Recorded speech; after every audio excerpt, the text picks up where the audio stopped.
Hapa kuna mama Kenechuko anamuuliza Vera, mbona sioni breakfast yangu? Vera anamjibu anamwambia, mimi siwezi kutengeneza breakfast ya watu watatu. Hapa ninaweza kutengeneza ya kwangu tu na mume wangu. Kwa kama unasikia njaa, ingia jikoni na utengeneze ya kwako. Kisha Vera huyo anaondoka. Mama Kenechuko anabaki anashangaa. Vera huyu au Vera yu? Anatoka hapo anaingia chumbani ana mawazo sana, maana yeye ndio aliyemuunganisha pamoja na mtoto wake. Mtoto wake alikuwa kabisa anapenda binti mwingine, lakini kwa sababu ya promo za mama akacheza kadi zake na akamuunganisha na mtoto wake na wameoana kwa sababu ya mama. Mama anajaribu kukumbuka zile moment ambazo Kenechuko alikuwa akitoka kazini akikuta chakula mama amekipika, anajua kabisa jinsi gani ambavyo mtoto wake anapenda na bado anakisifia akisema kwamba ni Vera ndio amepika ili tu kuweza kuunganisha hao wawili. Lakini pia nakumbuka zile moment ambazo hata alikuwa akitoka kazini anamforce ambokee ile Kenechuko aweze kumzoea mdogo. Kwa mama anakumbukumbu chache kuhusu jinsi gani ambavyo alikuwa akiunganisha hao wawili. Kwani Vera atakuwa amekutwa na nini? Mama kabadilika ghafla hivi. Tuachane na mawazo ya mama Kenechuko. Bwana, upande wa pili huko kuna mashosi Cynthia na shosi yake wanaongea. Shosi yake anamwambia, siwezi kuamini kabisa kama Kenechuko alikuacha alafu akaenda kuoa mwanamke mwingine, jinsi mlivyokuwa mnapendana hivyo.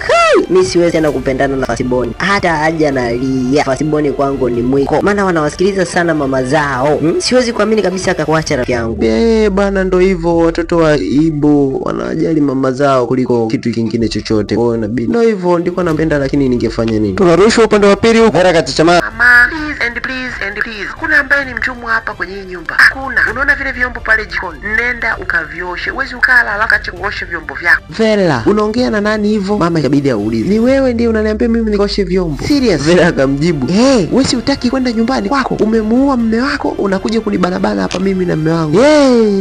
Mwanangu, kwani nimefanya nini? Maana nashangaa unanibadilikia ghafla. Kama kuna kitu nimekukosea, si uniambie ili niweze kufahamu, tutatue. Bana, mimi kinachoniuzi ni kwa unatubana mimi na mume wangu. Tuache ile nyumba yangu mimi na mume wangu, nenda kwenye nyumba ya mume wako. Ilikuwa asubuhi, ikawa jioni. Kenechuko akatoka kazini, alipofika mkuta mama Sableni akiwa na mawazo sana. Akamkaribisha kama kawaida. Akasikia akiwa jikoni mume wake amekuja, akakimbia haraka. Hazibandi. Kama kawaida mume akampokea, wapokeana, akamsukuma kwenda nyumbani, akamwambia nenda kwanza uoge alafu uje kula na kuandalia chakula kizuri sana. Nia na mazumuni kumtoa tu ili asipate muda wa kuongea na mama yake. Alipomtoa, Vera akarudi chini na kuanza kumsomea mama, anamngonga. Makabaki tu kumwambia, wewe ni mbaya sana, unachokifanya ni kibaya na Mungu atakulipa. Tunarusha siku nyingine, ndipo tunakuja kugundua kumbe chanzo cha tatizo ni huyu dada yake Vera. Huwa anakuja kumtembelea mara kwa mara na mshauri asiruhusu mama mkwe aweze kuicontrol nyumba yake. Kwa hivyo yeye ndo anayempatia mikakati ya kuweza kumtreat vibaya mama mkwe. Bibi wa watu kumbe anapata tabu. Kumbe dada yake Vera ndio chanzo. Ungeona ambavyo ameshtuka juu ya tabia yangu mpya niliyoanzisha ndani. Nataka nikufundishe namna ya kutunza hii nyumba, maana mie nakutakia mema wewe pamoja na mwanangu. Angekuwa ananitakia mema singekuwa anakaa kwake huko. Nacheka kweli. Na hapo Sister Vera kaomba juice kapewa na siku ikaisha. Ni usiku sasa. Kenechuko amerudi nyumbani baada ya kutoka kazini. Anamkuta mama amekaa kwenye kochi na huzuni zaidi. Anamuuliza, kwani mama kuna shida gani? Maana sasa hivi sikuelewi, umekaa umepoa sana. Kabidi mama mtu afunguke nini ambacho kinaendelea hapa ndani. Akamwambia mtoto wake jinsi gani ambavyo mke wake amekuwa akimtreat kila siku. Kama unavyojua mommy's boy akwepeshi, yani unachezea jicho lake, unamgusa mama yake. Akapanda juu mapema sana kwa Vera. Where are you? Unawezaje kumfanyia mama yangu hivi? Unawezaje?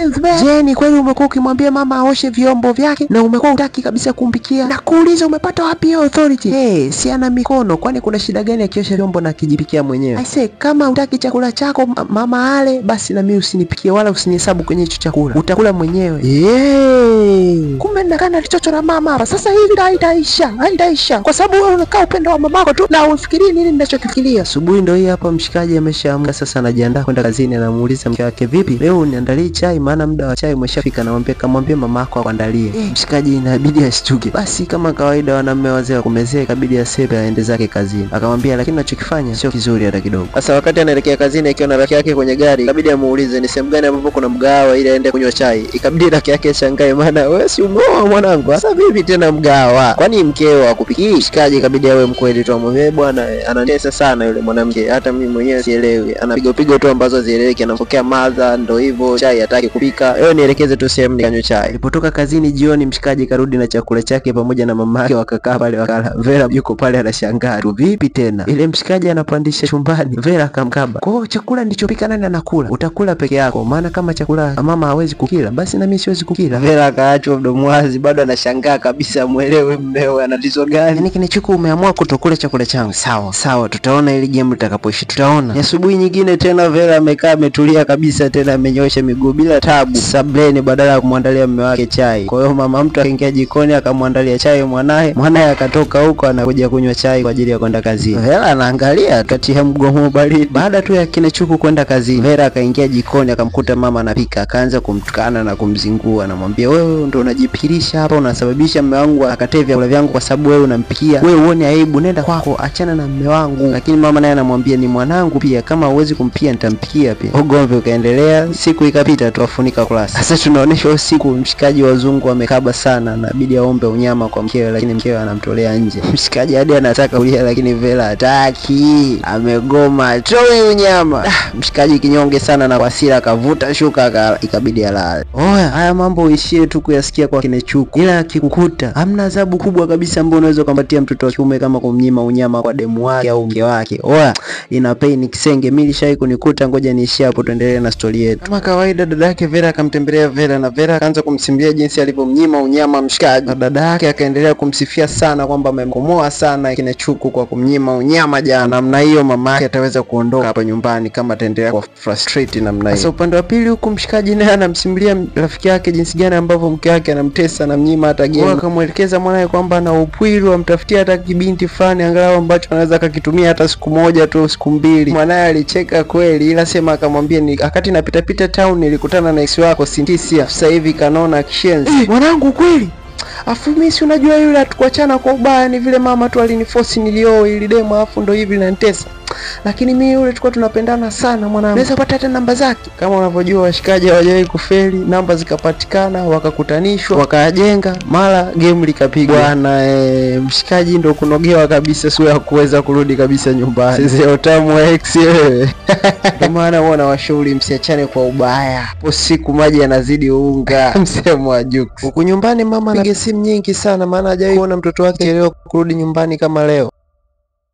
Akati Vera amelala tu, akaamka na yeye kwa sababu ya upweke, anaangalia kitandani mume wake yupo, akazunguka naona nyumba pana, moja haikai mbili haikai, anasimama anarudi ndani, anamsubiria ni nini kimefanya leo achelewe kurudi nyumbani. Asubuhi inafika, mshikaji huyo anarudi nyumbani. Vera anamuuliza ulikuwa wapi na ni nani huyo ambaye uko naye ambaye anafanya usirudi tena nyumbani. Hili la kulala nje ni kama vile limepiga Vera usoni, na aelewe anaanzia wapi anaisha wapi, maana vita sio kama alivyokuwa akifikiria. Sasa ni kama vile inageukia upande wake. Bwana, tukutane part 2.